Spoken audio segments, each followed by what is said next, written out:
Buenas tardes. Gracias por estar presente en este ciclo de conferencias organizado por la Sociedad Química del Perú. En esta oportunidad tenemos la presentación de la doctora Adriana Serkis del Centro Atómico de Bariloche, Argentina, quien nos presentará el tema síntesis y caracterización de materiales nanoestructurados para celdas de óxido sólido. La doctora Serkis es licenciada en Física de la Universidad de Buenos Aires, de la Facultad de Ciencias Exactas y Naturales. La doctora es muy dinámica, pertenece a diferentes grupos, tanto científicos como culturales. Respecto a la doctora, podemos decir que tiene sus estudios en la Universidad de Cuyo, del Instituto Balseiro, es doctora en física. También tiene estudios de maestría en ciencia, tecnología e innovación con orientación a la política científica de la Universidad Nacional de Río Negro de Argentina. Es jefe del Departamento de Caracterización de Materiales del Centro Atómico Bariloche, Argentina. Es vicedirectora del Instituto de Nanotecnología y Nanociencia del Instituto de Bariloche, Argentina. Cuenta con alrededor de 100 publicaciones internacionales. Es asesora de tesis de posgrado. También cuenta con premios por su trayectoria profesional e investigación y es conferencista internacional. Tengo mucho gusto de presentar con ustedes a la doctora Adriana Serkis.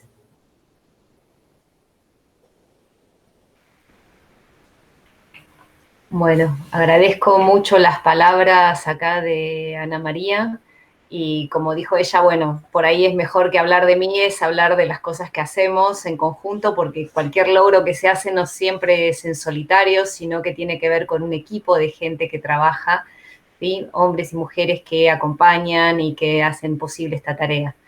En mi tarea social, esa que ven ahí, digamos, simplemente es un grupo de mujeres que tenemos una murga de estilo uruguayo donde hacemos ese tipo de canto.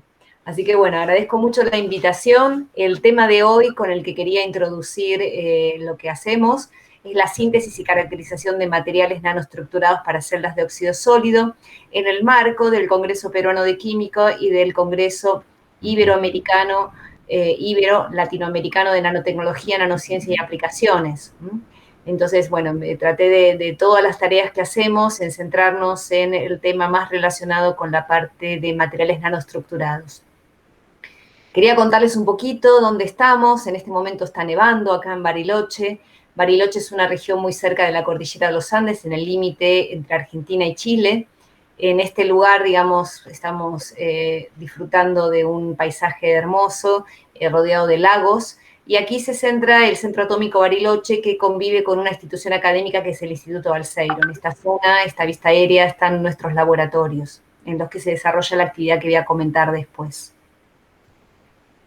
Bueno, mi grupo de trabajo, el Departamento de Caracterización de Materiales, tiene investigadores, alumnos de doctorado y técnicos que nos ayudan en esta tarea, y también se dan servicios acerca de difracción de rayos X, de microscopía electrónica de barrido y un TOF-SIMS, un espectrómetro de masas por tiempo de vuelo que ya ha sido instalado, en el cual todos pertenecen a algo que en Argentina se llaman los sistemas nacionales.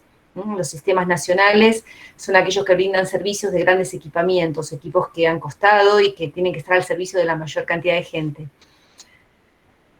Bien, hemos tenido muchos colaboradores en los últimos años, algunos de nuestro país y algunos de otros lugares del exterior, en particular algunos miembros de mi grupo, no, digamos, no directamente yo, sino que, digamos, algunos miembros del grupo muy activos en esta tarea, han estado, digamos, en este momento están colaborando con el Imperial College, por ejemplo. También hemos tenido trabajos en colaboración con gente de LEPNI de Francia o de Alemania en particular. También estamos trabajando ahora en algunas de las caracterizaciones de los materiales, ¿no? No quiero detenerme en contar todo eso, pero bueno, me parece interesante que sepan un poco las capacidades que tenemos. Dentro de las líneas de investigación, desarrollo e innovación que hay en el grupo, hay varias líneas de trabajo diferentes, ¿sí? Como el estudio, digamos, que voy a contar hoy, que tienen que ver con las celdas de óxido sólido, los óxidos nanoestructurados, pero también trabajamos en otros temas, como en las películas de óxidos para zirconia sobre zircaloy para aplicaciones nucleares, por estar dentro de la Comisión Nacional de Energía Atómica, el desarrollo de cables superconductores basados en magnesio boro-2, en membranas de intercambio y purificación de gases, etcétera. En particular, yo me dedico también en estos primeros 4 temas, cualquier cosa que yo no voy a hablar de estos 2.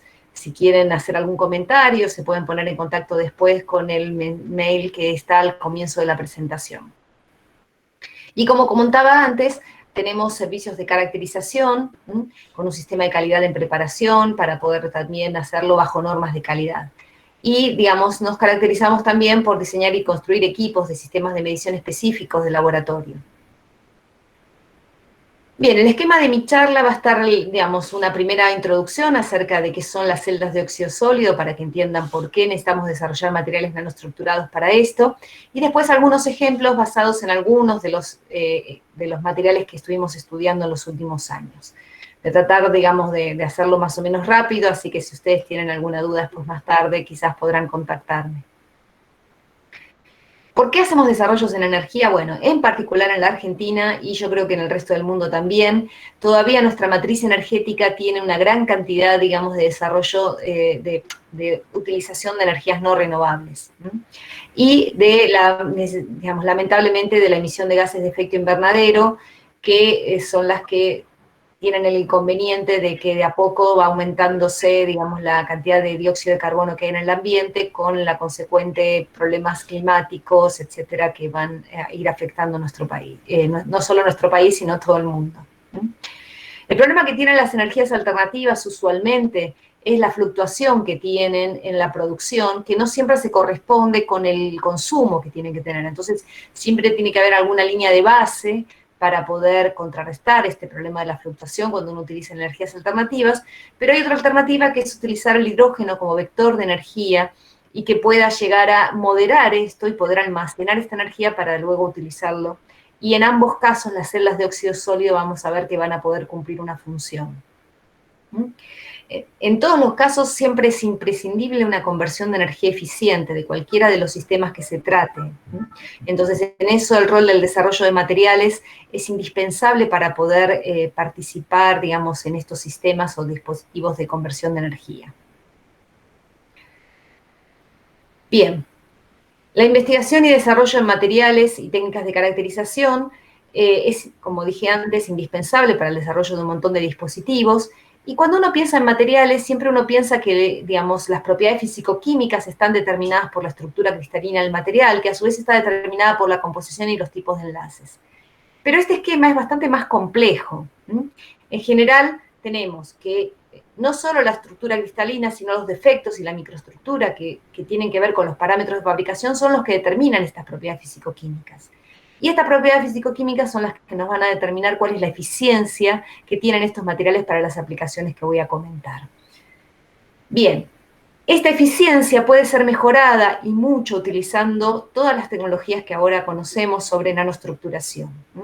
Entonces, de vuelta, tenemos acá un ciclo que tiene que ver con modificar los parámetros de fabricación utilizando estas técnicas de nanoestructura, modificar entonces ahora los defectos y esto que nos va a modificar las propiedades físico-químicas y tratamos de hacer este loop de una manera de un círculo virtuoso. No es despreciable el caso de que los parámetros de operación, digamos, de los materiales que nosotros estudiamos en particular son en alta temperatura y bajo ciertos gases en particular, lo cual modifica también a lo largo del tiempo y van a estar intrínsecamente relacionados con la operación de los dispositivos que queremos fabricar. Bien, entonces, elegimos ciertas composiciones, estudiamos esas composiciones bajo diferentes técnicas y lo que obtenemos tratamos de soluciones para materiales para energías. Esa es un poco la lógica del trabajo de lo que se hace en investigación y desarrollo en materiales y técnicas de caracterización en nuestro grupo. Entonces, ¿qué es lo que hacemos? Bueno, estudiamos óxidos en particular, de lo que yo voy a mostrar en esta presentación. Esos óxidos tienen diferentes estructuras cristalinas, no sé si están familiarizados, pero bueno, espero que si la audiencia tiene, digamos, algo de de experiencia en diferentes estructuras cristalinas. Trabajamos con perovskitas, fluoritas, tipo Rödl-Popper. Las técnicas de caracterización que utilizamos principalmente están basadas en microscopía electrónica, pero también en difracción de rayos X y de neutrones, y en medición de radiación sincrotrón con diferentes técnicas que nos permiten entender cada una de las características que tienen los materiales que vamos a utilizar. Y después necesitamos medir las propiedades electroquímicas y ver cómo estas están correlacionadas con los métodos de síntesis que nos producen estos materiales. Y en particular nos interesan las técnicas de caracterización que puedan ser capaces de hacerlo mientras los materiales están trabajando, o sea, digamos, mientras están expuestos a las atmósferas y temperaturas en las cuales tienen que operar, esas son mediciones in situ, o cuando también están operando, que se llaman inoperando. Es como si uno empieza a trabajar en un laboratorio, digamos, tiene la bicicleta, digamos, y se ejercita dentro de casa, pero es afuera, en el exterior, donde tenemos que ver cómo nos comportamos. Bueno, lo mismo le pasa a los materiales. Tenemos que tratar de entender cómo operan y cómo son las caracterización de estos materiales, que si bien pueden funcionar muy bien en el laboratorio, cuando salen al exterior y cuando es el momento en el que tenemos que ver cómo se están comportando y cómo correlacionar todas las propiedades estas que vamos a mencionar. Bien, ¿qué es una celda de óxido sólido? En particular, una celda de óxido sólido es cuando se utiliza en forma de fuel cell o celda de óxido sólido, digamos, en modo combustible. Yo la voy a alimentar con algún tipo de combustible, en este caso el ejemplo más fácil es utilizar hidrógeno puro. Este hidrógeno puro va a poder combinarse con el oxígeno que puede venir del aire, entonces tengo un electrodo de combustible y tengo un electrodo de aire, y cuando se combinan lo hacen a través de, vamos a ver si logro que funcione la presentación. Bien, aquí está cómo funciona la presentación. Entonces, volvemos para atrás, volvemos a repasar. Ese hidrógeno se divide en dos, se combina con el oxígeno que viene a través de este electrolito, forma agua, y en esta reacción, que es reversible, puedo llegar a obtener no solo agua, sino también energía eléctrica. Como verán, lo que me importa son la cantidad de electrones que están en juego. Si yo utilizo otro combustible que no sea hidrógeno puro, puede ser hidrógeno con monóxido, podría ser gas natural o podría ser algún otro biogás. En ese caso, además de la producción de agua, también voy a tener producción de CO2, pero como veremos, estos son los dispositivos de conversión de energía química a energía eléctrica más eficientes que se conocen, tanto desde el punto de vista teórico como desde el punto de vista práctico o experimental. Tenemos un agregado de que no solo produzco electricidad, sino que estas celdas de óxido sólido en modo combustible pueden producir también calor, y si aprovecho ambos, tengo la eficiencia más alta conocida. En modo pila de combustible o celda de combustible, según la traducción que hagamos de fuel cell, podemos ver que tienen varias ventajas, como que es que no requieren metales preciosos, como ocurren con las pilas o celdas de combustible de baja temperatura que requieren platino como materiales de electrodo. Acá son todos óxidos, los tres materiales básicos que son el cátodo, el ánodo y el electrolito. Es muy similar a una batería, pero sin tiempos muertos de recarga. Entonces, mientras que la siga alimentando con un combustible, va a seguir operando, no necesito parar para recargarla, sino que todo el tiempo puede operar mientras le siga suministrando el combustible. Tiene obviamente un alto rendimiento energético, por lo que comentaba antes de su alta eficiencia. Tiene calor de calidad como subproducto aprovechable. No tiene emisión de ruido. Es completamente sólida.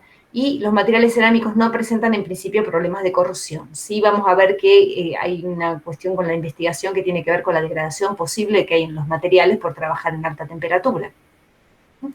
Es fácilmente escalable para otras aplicaciones, o sea, yo puedo trabajar con poquitas pilas o un montón en serie, y eso me va a permitir tener aplicaciones de poca o de alta potencia. Y además es flexible respecto de los combustibles a ser utilizados, o sea, como mostré antes, puede ser utilizado como hidrógeno puro, pero también con gas natural, biocombustibles, etc.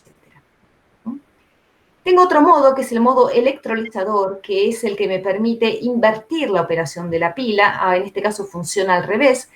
Y entonces, si yo le suministro energía eléctrica, puedo producir hidrógeno por alta temperatura. En particular, vi ahora esta semana justamente una presentación a la cual se propende a que la utilización de otras fuentes, como puede ser la fuente nuclear, que tampoco es contaminante, en el sentido de no produce efectos de gases de efecto invernadero, y puede aprovecharse el calor y la energía producida a alta temperatura para producir hidrógeno utilizando una de estas celdas en modo electrolizador. Entonces yo le aplico, digamos, energía eléctrica y utilizo agua, puedo producir hidrógeno y también, por ejemplo, puedo producir, digamos, otros elementos como el amonio que puedan ser utilizados en la industria en otros ámbitos. Es el mayor rendimiento posible que tengo en cuanto a electricidad y obtención de hidrógeno puro. Y de vuelta tengo calor por efecto Joule o fuentes externas. Tengo una amplia temperatura de operación y puedo también utilizar este fenómeno para la captura de CO2. Puedo simultáneamente utilizarla en el modo electrólisis para capturar CO2 del ambiente. O sea, vemos que tiene un montón de ámbitos diferentes de utilización. Las celdas de óxido sólido comerciales ya existen, digamos, se vienen trabajando hace muchos años y, digamos, existen tecnologías planares, tengo tecnologías también de otro tipo que se llaman tubulares, pero son las planares las que han ganado el mercado. En particular, por ejemplo, Ceres Power, digamos, o sea, ya provee algunas pilas o celdas de combustible domiciliarias que puedan ser utilizadas, digamos, a nivel, digamos, individual. Pero, como comenté antes, también podía llegar a utilizarlos en gran escala para producir algunos megawatts de potencia. Como vemos, son utilizadas en un montón de ámbitos distintos. Acá están comparadas tanto las pilas de combustible de baja temperatura, que son llamadas PEM, que son de hasta 700 watts, pero también tengo operaciones a varios kilowatts de celdas, tanto de óxido sólido como las de polímeros, por diferentes fabricantes. Esto es un relevamiento que se hace de marcas europeas. Bien, simplificando lo que conté antes en la introducción, una celda de óxido sólido puede funcionar en el modo combustible o puede funcionar en el modo electrolizador. En un caso, le proveo un combustible y obtengo energía eléctrica y calor de alta calidad. En el otro caso, le proveo calor y electricidad y puedo obtener, digamos, hidrógeno o monóxido de carbono o metano. Puedo obtener un combustible dependiendo de quién es, digamos, si proveo como secuestro de dióxido de carbono. Entonces, ¿qué es lo que necesito para que esto funcione? Bueno, necesito materiales que estén optimizados para estas aplicaciones. Estos materiales van a ser parte de los básicos del corazón de esto, son los electrodos, que puedo tener el electrodo de hidrógeno o el electrodo de oxígeno, que en un caso, digamos, este va a ser el ánodo y este va a ser el cátodo, y voy a tener un electrolito que va a ser el responsable de que se conduzcan los iones de oxígeno dentro de estos materiales.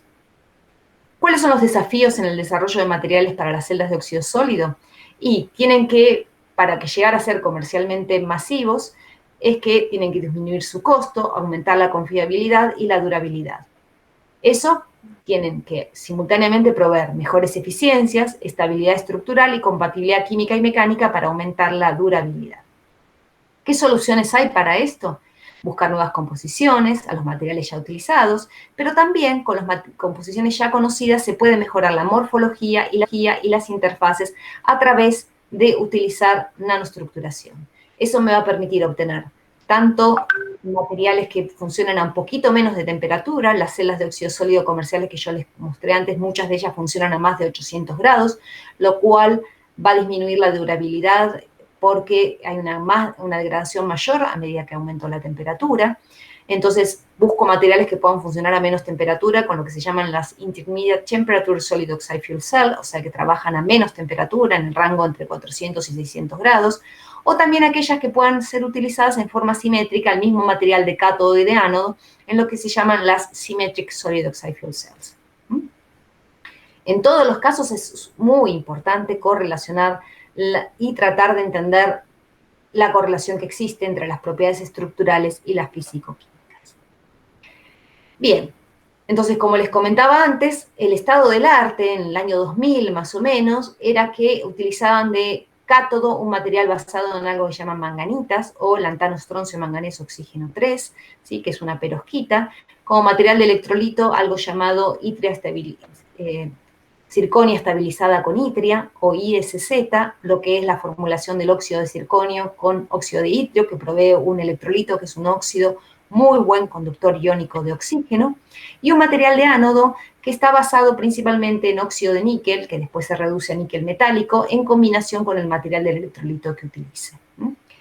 Estos materiales proveen una potencia de salida por celda individual de aproximadamente 1 voltio a circuito abierto, pero a medida que yo bajo la temperatura de operación, esto va a ir disminuyendo este voltaje de salida porque aumenta lo que se llama el sobrepotencial catódico, anódico y de electrolito. En particular, es el sobrepotencial de cátodo el que hace disminuir más la eficiencia, el voltaje de salida de celda abierta de esto. Por lo tanto, se hizo mucha investigación en los últimos 20 años relacionados con eso, que estaban principalmente relacionados con no solo buscar nuevas composiciones, sino también mejorar la nanoestructuración de estos materiales. La nanoestructuración de estos materiales implica bajar el tamaño de grano de estos, digamos, acá pueden ver un ejemplo de cómo los materiales de ánodo se podían hacer más pequeños, y los materiales de cátodo también buscar hacer partículas nano de tamaño nanocristalino para poder mejorar la eficiencia de los procesos de reducción del oxígeno o de oxidación del combustible.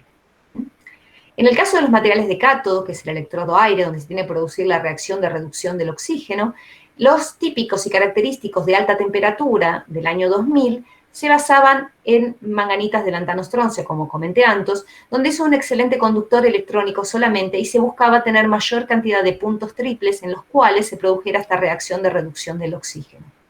Necesito tener en combinación el gas del aire con el material electrónico para que estos electrones puedan proveer a esta reacción y para que se puedan convertir este oxígeno diatómico del aire en iones de oxígeno que sean capaces de ser transportados por el electrolito.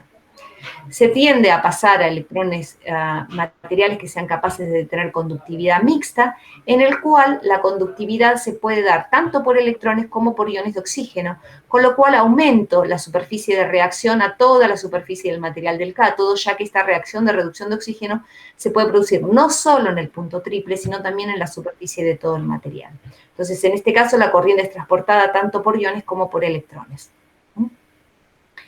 Esta reacción de reducción de oxígeno, esto es parte de la tesis de Laura Baqué, que digamos es una de las investigadoras de nuestro grupo. Ella estudió, digamos, cómo esta reacción se podía producir, entonces, como dije antes, en un conductor electrónico puro, cuáles son los pasos limitantes que puede haber en la reacción de reducción de oxígeno. Tenemos un montón de etapas, pero básicamente pueden ver que la más importante tiene que ver acá con la reacción esta de pasar de los iones de oxígeno absorbidos en la superficie del electrodo hacia la conductividad, digamos, del electrolito. La transferencia iónica en el punto triple implicaba de que necesitaba muchos más puntos triples y la nanoestructuración podía ayudar a producir estos puntos. En el caso de los materiales de conductividad mixta, como comenté antes, esta reacción se puede producir no solo en este punto triple, sino también en paralelo en otros lugares de la superficie del electrodo. Eso podía mejorar muchísimo la eficiencia y bajar la temperatura de depuración para que estos materiales de conductividad mixta se puedan utilizar en las celdas o pilas de combustible de temperatura intermedia, bajando la temperatura de operación. Entonces, ¿cómo se hace eso? Cambiando la composición y obviamente generando micro o nanoestructura, como ya comenté antes. ¿Qué hacemos para estudiarlo? Necesitamos la ayuda de espectroscopía de impedancia electroquímica, que nos permite entender cuáles de todos estos pasos que yo comenté antes es el paso limitante de la reacción. En el esquema del tipo de medición que hacemos, podemos ver de que tenemos la impedancia compleja, o sea, aplicamos un pulso eléctrico de una frecuencia variable y vemos cómo es la resistencia del material, en el cual tenemos el material de electrodo que yo quiero estudiar y el material de electrolito en forma simétrica. Entonces tengo aquí el material de electrodo que quiero estudiar, aquí en el centro tengo el material de electrolito. A una temperatura y a diferentes atmósferas voy a hacer este estudio de cómo se comporta la impedancia del material en forma compleja, tanto la parte real como la parte imaginaria, cambiando la frecuencia. Esta es la resistencia que corresponde al electrolito y esta es la resistencia que corresponde al electrodo. Este es el valor del libro y voy a tener una componente que tiene que ver con esa resistencia en borde de grano y una resistencia que tiene que ver con la parte del interior. Y estudiando estos procesos a distintas temperaturas, podemos entender cuál es el paso limitante y con eso retroalimentar lo que conocemos de cómo se comporta ese material de electrodo para poder mejorar su morfología y con eso obtener mayores eficiencias. Bueno, no voy a contar el detalle sobre todo cómo son estas ecuaciones, pero entendiendo cómo son estos procesos y tratando de utilizar algún circuito equivalente que me permita, digamos, ver cómo va evolucionando, y sobre todo cómo va evolucionando en función de la presión parcial de oxígeno. Otra de las facilidades que tenemos en nuestro laboratorio es que estas mediciones las podemos hacer cambiando la presión parcial de oxígeno, y entonces nos permite estudiar el comportamiento eléctrico de los materiales con distintas presiones parciales y entender cuáles de estos pasos que yo comenté es el paso limitante y ayudarnos a mejorar la composición o la morfología de los materiales que estamos estudiando. Voy a contar un ejemplo que tiene que ver con cómo el mismo compuesto, el lantano, estroncio, cobalto, hierro, que es el que yo utilicé de ejemplo de conductividad mixta, con distintos métodos de síntesis puede darme diferentes microestructuras y nanoestructuras, y con eso ver cómo es el cambio de comportamiento del material. Entonces dijimos, tengo diferentes métodos de síntesis, obtengo de vuelta el material en forma simétrica alrededor del electrolito, que es basado en un óxido de serio gadolinio, y este material es el que estudio a través de estas mediciones de impedancia compleja en celdas simétricas, midiendo en función de temperatura y de presión parcial de oxígeno, como comenté antes. Entonces, por ejemplo, uno de los métodos de síntesis que utilizó Laura, digamos, en su tesis, es el método de acetatos, que me permite, digamos, mezclar estos materiales de base, el carbonato de estroncio, digamos, un acetato, digamos, de cobalto y de hierro, y óxido de lantano secado a 1100 grados para evitar que esté hidratado y poder tener bien la composición estequiométrica. A través de esta mezcla, digamos, puedo hacer por reflujo, formar una solución, evaporar y formar un gel. Y hago distintos tratamientos térmicos hasta obtener la fase deseada, que es una perovskita de lantano, estroncio, cobalto y hierro. Lantano, estroncio en el sitio A, cobalto, hierro en el sitio B y oxígeno en el sitio B. Otro método alternativo fue utilizar un método químico basado en hexametiltetramina, digamos, es un método que desarrolló Laura y que, digamos, en este caso también se forma un gel, pero lo que consigo con el método digamos, químico es disminuir el tamaño de cristalita, el tamaño de dominio. Fíjense en que acá, digamos, o sea, tengo tamaños variables y muy cambiantes, mientras que acá tengo un tamaño de cristalita mucho más homogéneo y más pequeño. Eso es lo que me va a permitir entonces este método químico y la síntesis a 100 grados menor que la síntesis que se logra por acetatos, que es a 900 grados. La síntesis se logra a 800 grados. Un método alternativo es en colaboración con el Grupo Francia, digamos, es utilizar spray pirólisis y el mismo material lo puedo obtener con esta forma de esferas, ¿sí? Que está a su vez compuestas por pequeños cristalitos del material de composiciones variables. Estas microesferas, o bueno, son de los cientos de nanómetros, está formada por pequeños cristalitos también del material. Y eso me varía el área específica del material, lo cual estamos buscando para poder mejorar la eficiencia de la reacción de reducción de oxígeno en estos materiales. Otro método de síntesis alternativo que también se hizo en cooperación con el grupo de la, digamos, Texas A&M University de Estados Unidos, con el grupo de la doctora Haiyan Wang, fue hacer materiales nanoestructurados, pero en forma de lo que se llama vertically aligned nanocomposites, donde se mezclaba el material del electrolito con el electrodo tratando de mejorar la interfaz entre el material del electrodo y el material del electrolito, ¿sí? Con una pequeña capa de esta zona de intercambio para tratar de mejorar este, digamos, intercambio entre ambos materiales, ¿no? Esto se hace por un método que se llama Pulse Laser Deposition, ¿sí? Por eso se llama PLD, y en el cual, variando las condiciones del sustrato, se podía lograr diferentes micronanoestructuras. Acá ven una imagencita de cómo es esto, fíjense, son 10 nanómetros, las columnas de crecimiento intercambiando la cobaltita del lantano estroncio con el material del electrolito, que es el de óxido de serio gadolinio. Bien, con este sistema se lograron realmente potencias muy altas, en un trabajo muy interesante que se hizo ya hace más de 10 años. Entonces, la idea de contarles como ejemplo esto es para ver cómo con el mismo composición uno puede variar la resistencia de esta reacción de reducción de oxígeno, que se mide como la Area Specific Resistance, puedo variarla. Si se fijan acá, esto es una escala exponencial, entonces la varío en más de 2 órdenes de magnitud, simplemente cambiando la microestructura del material, ¿sí? Nanoestructurar nos permite disminuir esto. ¿Y por qué quiero disminuir esto? Porque disminuir la resistencia del electrodo me hace mejorar el voltaje de salida y la eficiencia de la celda en el caso de la reacción de reducción de oxígeno. Bien, ¿son estables en función del tiempo, de la temperatura y de las atmósferas? Bueno, es necesario utilizar un montón de técnicas de caracterización para poder ver esto.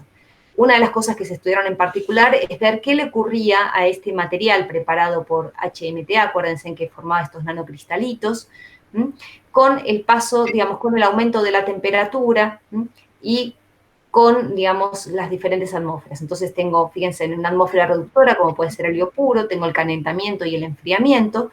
Vamos a ver que con el calentamiento y altas temperaturas en atmósferas reductoras se nos forman una fase que es una fase que se descubrió que es una fase con menor contenido de oxígeno y una fase con vacancias ordenadas, lo cual no es muy bueno para la conductividad iónica del material.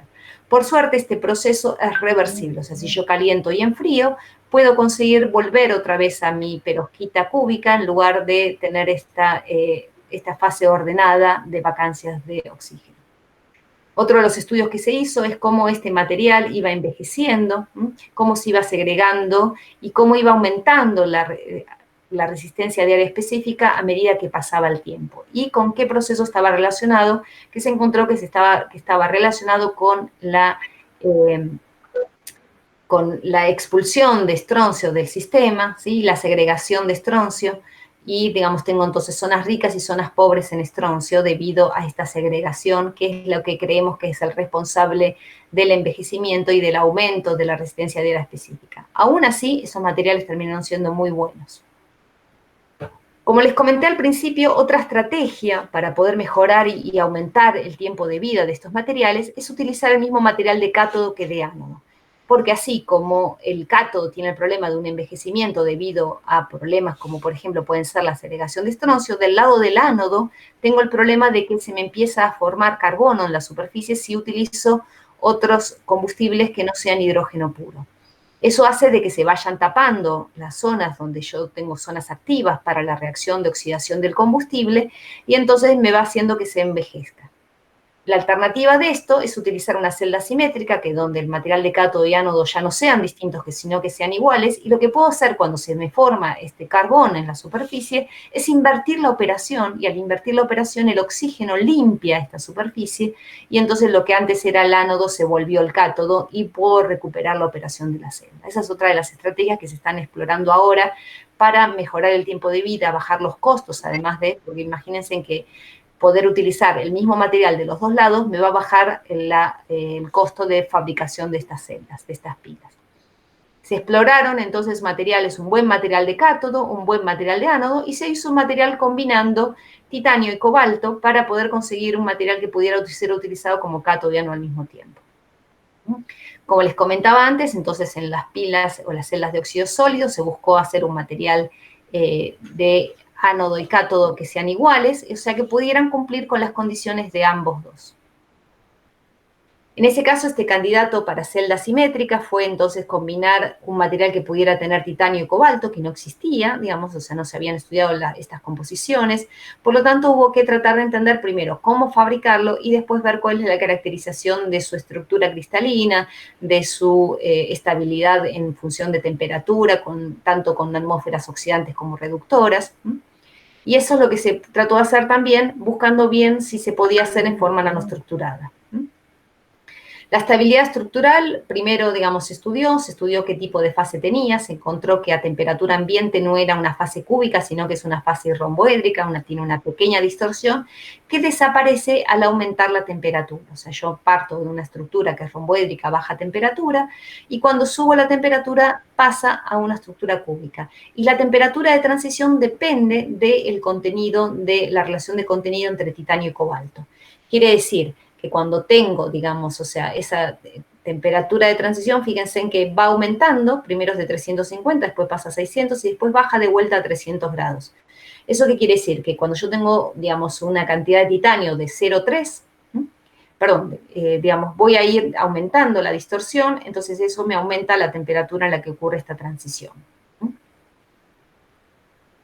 Esto se estudió la estructura cristalina con mucho detalle porque las distorsiones eran pequeñas y era difícil, digamos, encontrar exactamente cuál es la estructura cristalina a la que pertenece.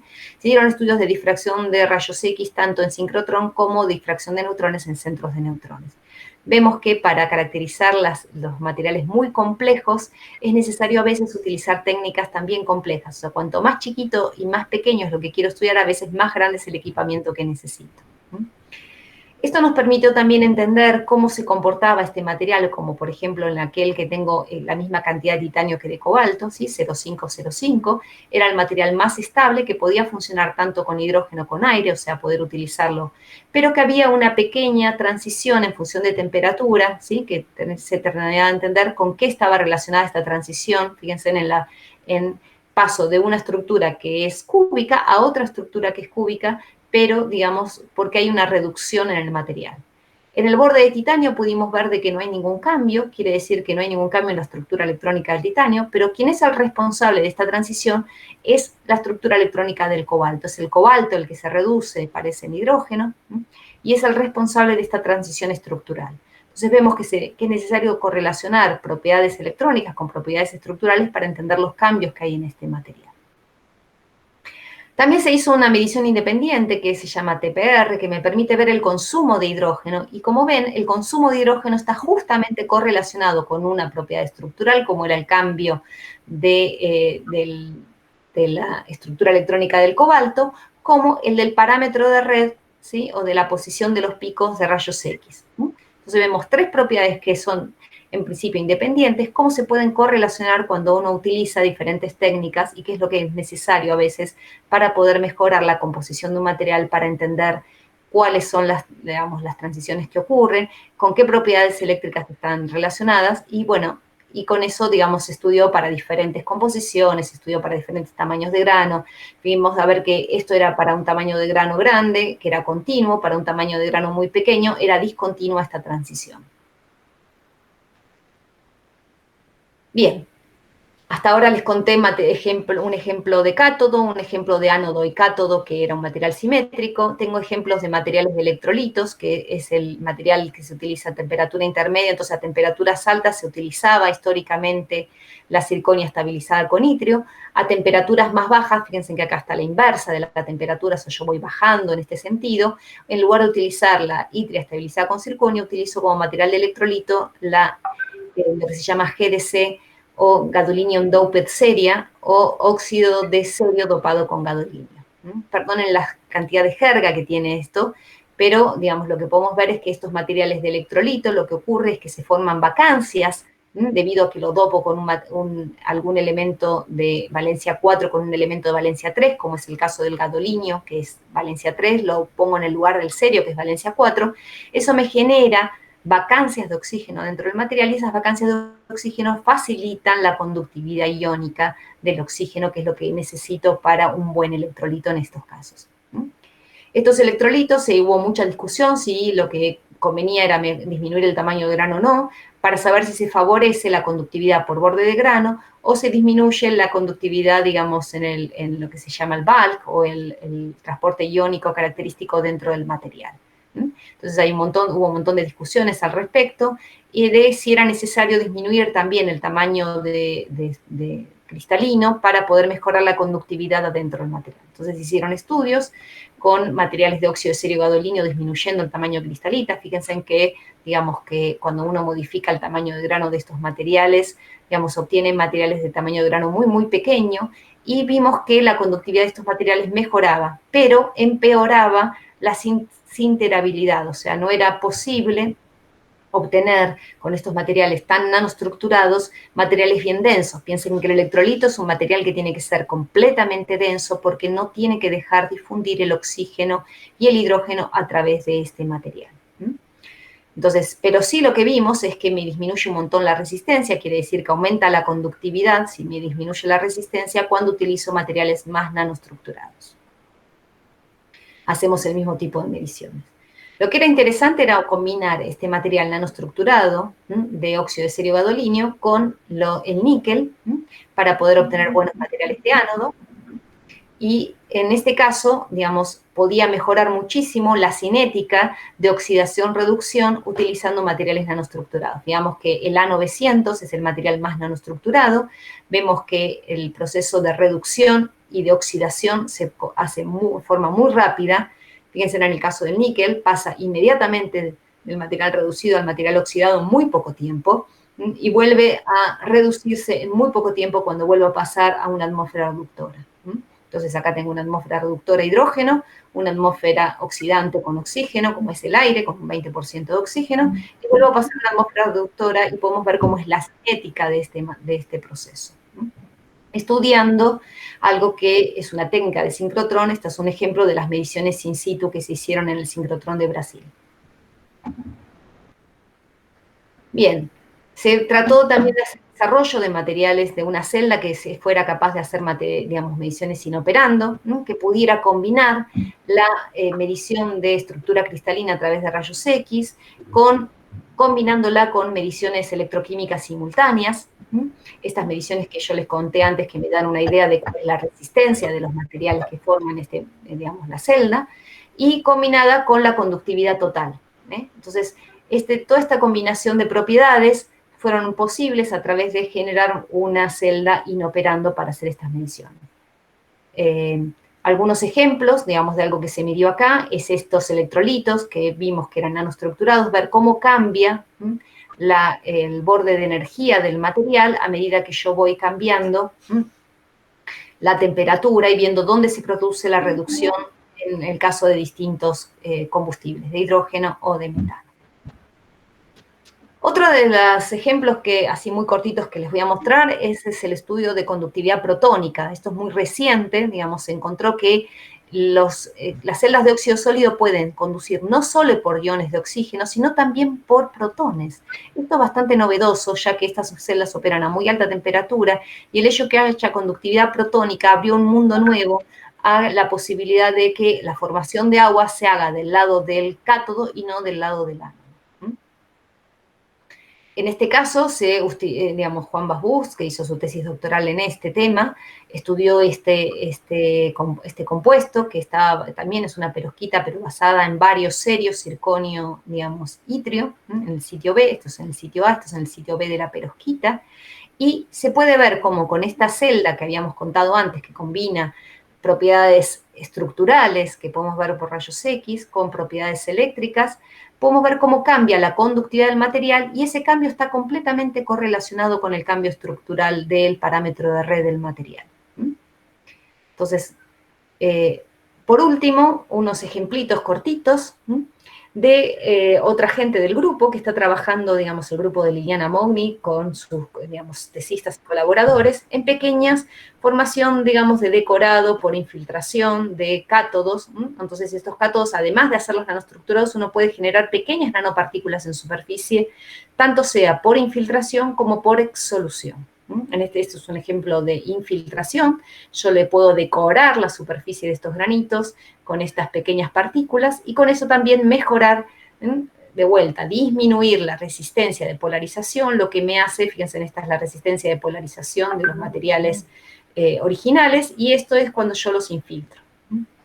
Entonces, cuando yo los infiltro, fíjense en cómo me baja la resistencia y además, en función del tiempo, digamos, se mantienen más estables, a pesar de que uno cree que las nanoestructuras pueden no mantenerse estables con el paso del tiempo. Bien, acá tenemos otra forma de modificar superficialmente. Esto que yo les conté antes era por infiltración, este también es por exsolución de nanopartículas, ¿sí? Este es otro trabajo súper interesante que está haciendo la doctora Mogni con sus estudiantes, ¿sí? También con la misma idea de que esta formación de nanopartículas en superficie me mejora la eficiencia de estos materiales. Voy a las conclusiones porque ya hablé bastante y, bueno, espero que si quieren puedan retroceder y sacarse de encima algunas dudas. Como vimos, las celdas de combustible son dispositivos que permiten transformar energía química en eléctrica de manera muy eficiente. El desarrollo de materiales tiene que permitir resolver los desafíos para su comercialización masiva.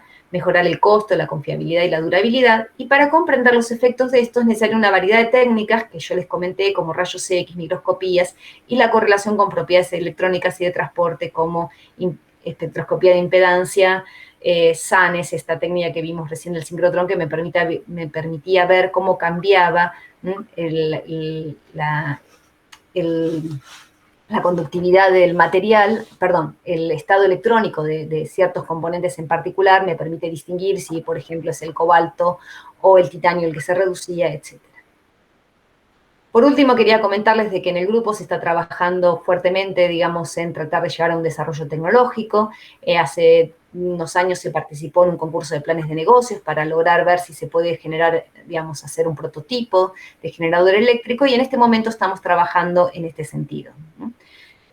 Tratando de ver si es posible en combinación con otras empresas, ¿sí? En particular una empresa de energía de Santa Fe, una empresa, digamos, del Estado, que están haciendo el desarrollo junto con una empresa europea, tratando de ver si podemos colaborar con ese desarrollo de generar un prototipo para aplicaciones remotas, ¿no? Este es el grupo de trabajo, ¿no? Son bastante gente joven. Y un pequeño resumen, entonces, es que, digamos, estudiamos materiales de óxido sólido, el material de cátodo, la eficiente reacción de reducción de oxígeno, estudiando nuevos compuestos y hacer experimentos in situ. En electrodos para celdas simétricas les comenté acerca del lantano, estroncio, titanio, cobalto, que fue propuesto para electrodos de celdas simétricas. Hicimos, y les mostré algunos ejemplos de in situ. Y en el caso de los electrolitos, ver cómo es la reactividad con los electrodos, ver cómo disminuye el tamaño de grano en conductores iónicos y algunos ejemplos de conductores protónicos. En resumen, lo que queremos es que con cualquier combustible que se pueda producir, la transformación a energía eléctrica por los sistemas convencionales, ¿sí? Las centrales termoeléctricas hacen que la energía entregada sea muy chica, mientras que si uno pudiera utilizar una celda o una pila de combustible, de ese combustible que se generó, la energía entregada como energía eléctrica, si uno aprovecha tanto el calor como la electricidad, puede superar el 80%, lo que lo vuelve muchísimo más eficiente que los sistemas convencionales. Por ahora nada más, muchísimas gracias por su atención. Y bueno, acá tengo el grupo de trabajo y cualquier cosa quedo disponible para preguntas en este mensaje o en este correo electrónico. Agradezco mucho a todas las fuentes de financiamiento que hemos tenido en los últimos años, que nos permiten seguir trabajando en este desarrollo e innovación. Nos veremos en algún momento, digamos, nos daremos alguna abrazo. Por ahora son abrazos virtuales para todos y todas.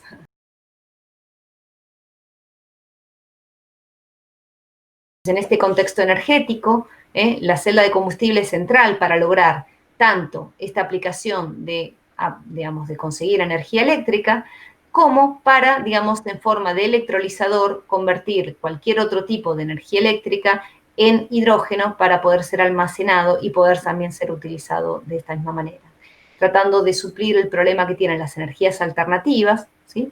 En cuanto a la generación de energía de forma intermitente.